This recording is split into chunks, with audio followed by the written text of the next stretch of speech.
Aloha, everybody, and welcome to part 16 of Sonic Rush Adventure.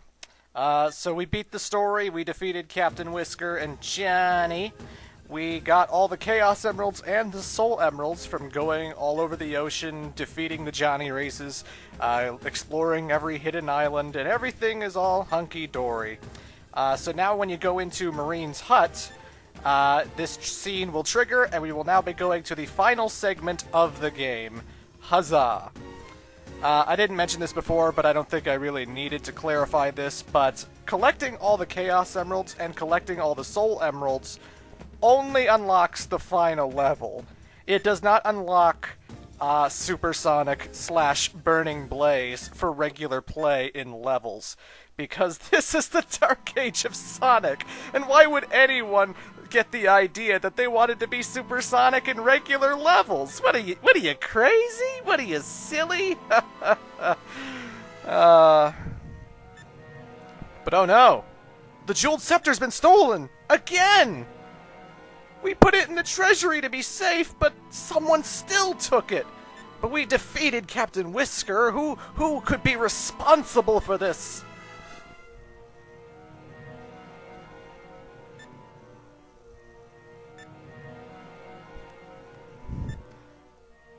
And this is bad timing, because now Blaze is here to inform us that the scepter is actually a lot more important than it appeared at first. This thing has unlimited power. Whoever wields it can conquer the world if they so wish, because it's, you know, something else. But yeah, I just wanted to mention that, like, getting the Chaos Emeralds, getting the Soul Emeralds, you're not allowed to be super form in regular levels. And yeah, I keep bringing it up because, again, when you're in the Dark Age of Sonic, when there's no such thing as Sonic 4, Sonic Colors, Sonic Generations, fans kept asking for this, you know? We just wanted to have the ability to be supersonic in regular levels again, and every time it seemed appropriate, every time the fans complained about it on a forum somewhere, and explained that this is what we've wanted since Sonic 3 and Knuckles, Dimp's Sonic Team, no one would answer our prayers. They just never let it happen. But either way, you want to know who was pulling the strings? You want to know who was controlling Captain Whisker?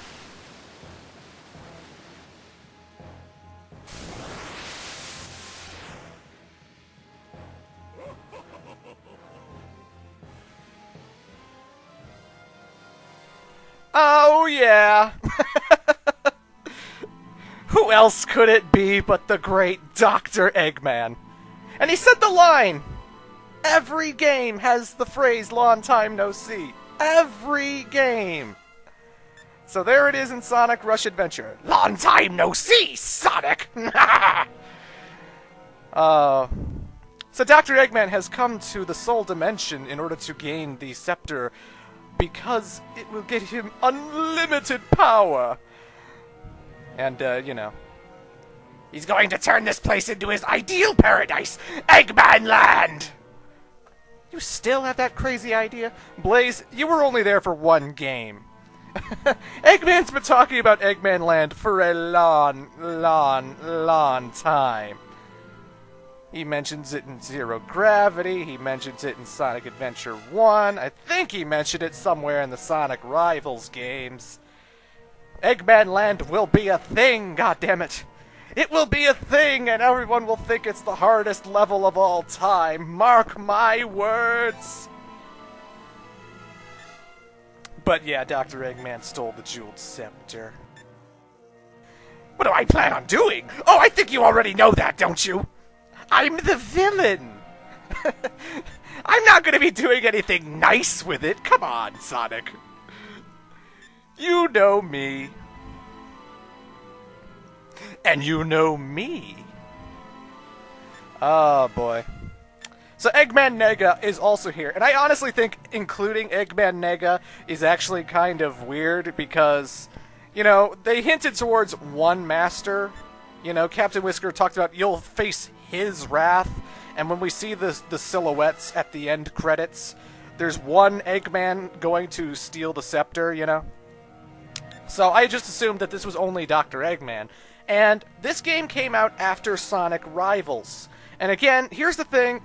Sonic Rivals screwed up the continuity of Eggman Nega and Blaze and Silver so much. It confuses everyone on what the hell Eggman Nega is supposed to be. I covered this in Sonic Rivals as well, but Eggman Nega's first game was Sonic Rush. In that game, he was just a parallel Dr. Eggman. That's all he was. They look so identical. Blaze seems to know him as the resident asshole that she has to save the world from every now and then. So Eggman Nega is the Soul Dimension villain. Then Sonic 06 completely destroyed Blaze's backstory and claimed she was from the future. And then that game was retconned out of existence because that's dumb, and the game was awful, and everyone knows it was awful. And you're an idiot if you think otherwise. But anywho, Sonic Rivals came out like a week after Sonic 06. And I guess because they wanted to be consistent with Sonic 06, they made it so that Eggman Nega was actually from the future and not an alternate dimension, because if Blaze is from the future, then I guess Eggman Nega has to be too. But after Sonic Rivals came out in 2006... Sonic Rush Adventure comes out in 2007 and establishes that Blaze is still from the Soul Dimension, and that Eggman Nega is still from the Soul Dimension. And then after Sonic Rush Adventure comes out, they make Sonic Rivals 2, which continues to add on to the fact that Eggman Nega is from the future. So it seems like there's two continuities going on, right? There's one where Eggman Nega is from an alternate dimension, and one where he's from the future. And in interviews from Takashi Iizuka and stuff, he's been going on record as saying, Blaze is from an alternate dimension. Sonic 06 is not her backstory. She is from the Soul Dimension. The Sonic Rush games are canon. But so are the Sonic Rivals games. Silver is from the future. Eggman Nega is from the future. So, someone needs to make a game where they connect the dots. You know, if they're going to bring Eggman Nega back, they got to explain why this man, who is a descendant of Dr. Eggman from the future, came to Blaze's dimension and lived in Blaze's dimension to try and take it over. At the end of Sonic Rivals 2, when you defeat Eggman Nega, Silver actually abandons him to be left in the Ifrit's dimension.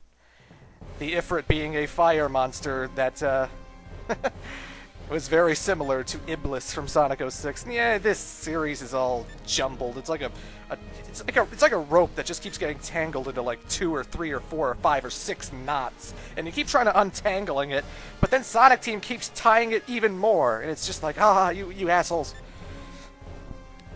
But either way, I don't think Eggman Nega should have been in this game, because if they wanted to make him from the future, you know, then just have Eggman be the villain, really. But that's just me. Anywho, Tails built a drill that goes underground out of his ass before Eggman showed up, because apparently he knew he would have to use this somehow. And, Dr. Eggman and Eggman Nega are up to no good, so it's time for one big bad final boss fight. You're too late!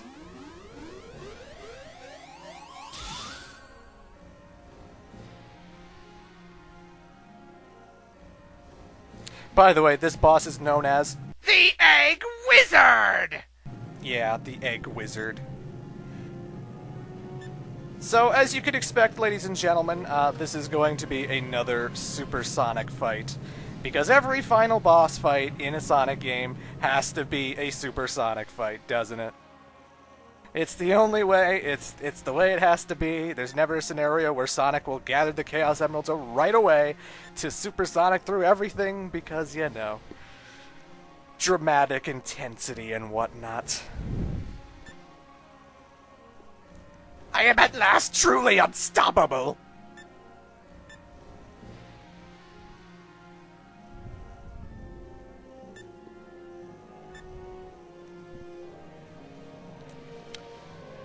Again, you can always skip the dialogue and just go right to the boss fight if you don't care about this stuff. Just push the pause button and boom, you're done. you're immediately fighting the boss. But if you're not, 10 minutes worth of text dialogue. They got to explain that Eggman and Eggman Nega have been there the whole time, and they've been the bad guys, and yeah.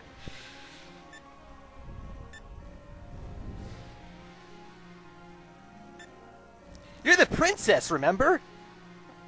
Hey, where's your mom? If you don't have a mom, you should be the queen.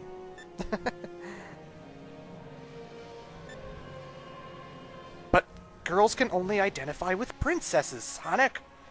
If I was a queen, everyone would think I'm like old and stuff. That's the ticket, Blaze.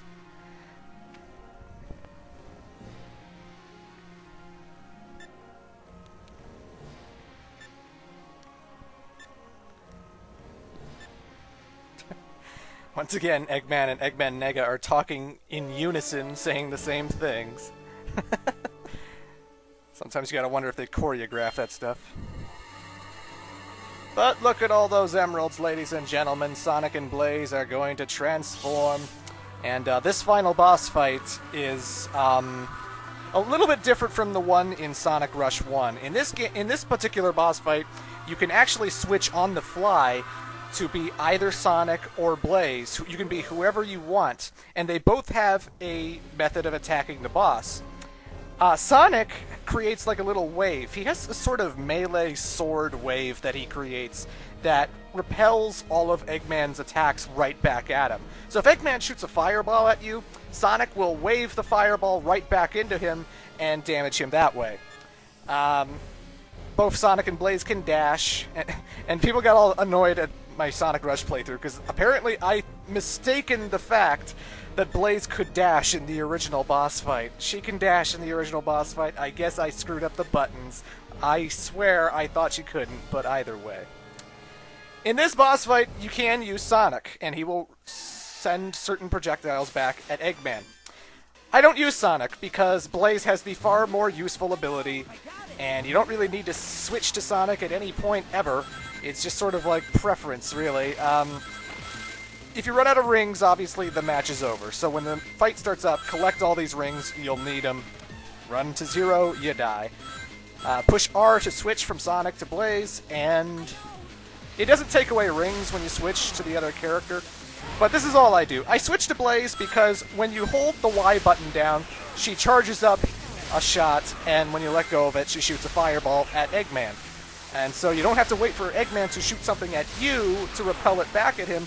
You can be on the offensive, you can shoot fireballs at him, and it makes the fight go by so much faster. And, you know, sometimes if you time it wrong, Sonic can get hit by the fireball or the fire dragon things and get hit, and then you've sort of wasted it and you gotta wait for him to attack again. So in order to speed this boss fight up, I only strictly use Blaze. I never use Sonic. Sonic, to me, isn't very fun to play. I mean, it's okay. If you want to be on the defensive side of the boss fight, go ahead. But for S ranks and whatnot, I go with Blaze because it's just more fun to shoot at this guy like it's a Gradius game or something. She can shoot a little tiny fireball just by tapping the Y button, or she can charge it up. So I'm always charging it up. I'm always holding the Y button down. And as soon as Blaze starts to get a little bit of a giant circle around her, that's when I let go of it. All of these projectiles, none of them take away rings from you, but they're always going to be going after you. You can knock some of the projectiles out of the sky with Blaze's fireballs, and again, repel them back to Eggman with Sonic's wave attack. But, yeah. Eggman has 3 phases of this fight. When you drain his health bar down near to death, once he'll retreat, gain some health, and he'll start shooting some more rapid attacks. And then he has a 3rd phase where he starts shooting all of these giant missiles, which you can knock out of the sky with either Sonic's wave attack or Blaze's fireballs. And, again, all you really need to do is just keep attacking Eggman, keep giving the pressure to him, because you'll run out of rings eventually, so the faster you take this guy out, the safer you'll be. If you're trying to go for the S rank, you have to beat this guy in under 2 minutes, and you have to have over 50 rings. So pay attention, look around for rings. Whenever a ring trail shows up, run into it, collect those rings. And again, I don't use Sonic in this fight because I find him much slower and much more, you know, dangerous. It's easy to get hit with Sonic, especially when he shoots the fireballs really rapidly and you can't see them in time, you know? So, just use Blaze, spam fireballs, you'll win.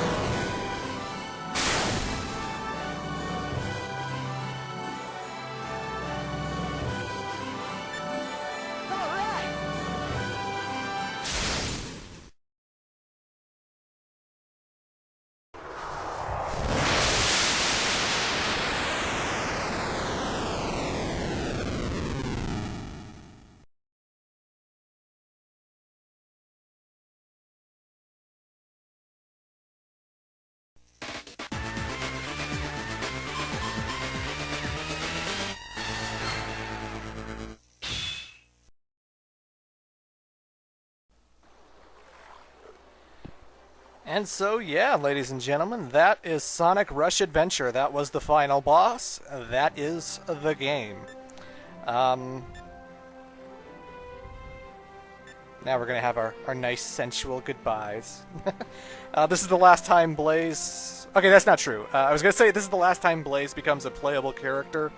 Obviously, I was going to say the Mario and Sonic games are an exception, but even Sonic and the Black Knight, she will return, albeit not as herself, because Sonic and the Black Knight is very much like Sonic and the Secret Rings, where all of the characters are adapting to some kind of storybook persona.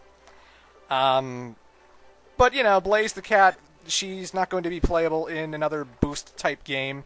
Dimps would go on to make another Boost-type DS Sonic game with Sonic Colors DS, but Blaze is not playable in that, so this is actually Blaze's last, you know, Boost-centric platformer playable appearance. And, I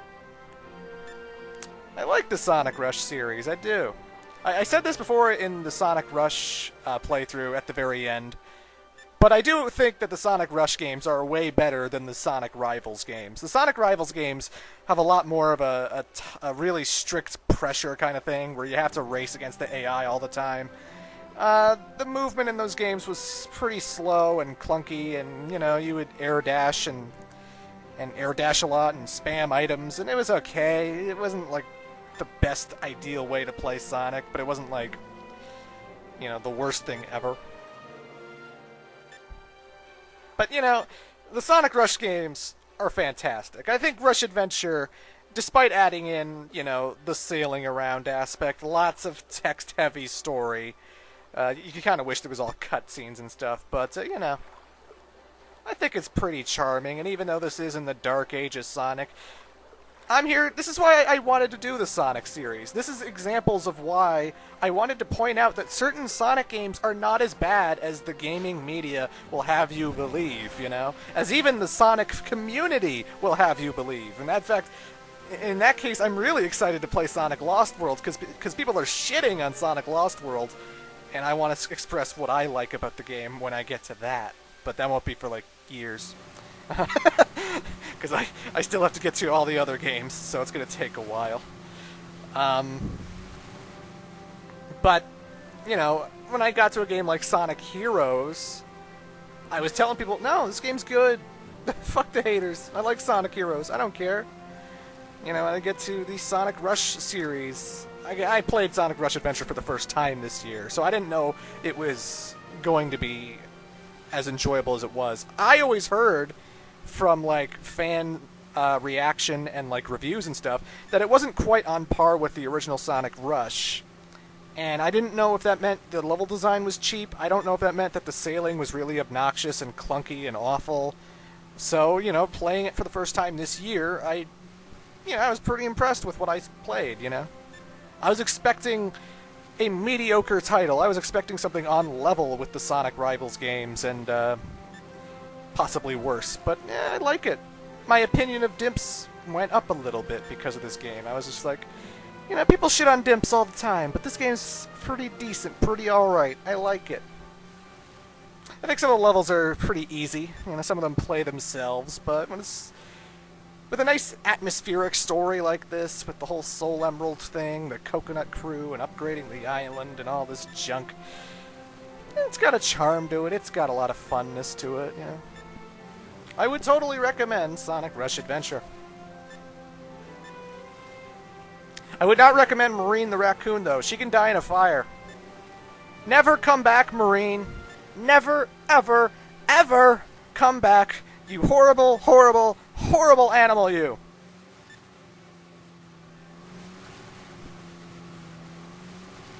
You will never see me again, Marine. I'm going back to my dimension and I'm never coming back. Screw you. Bye-bye.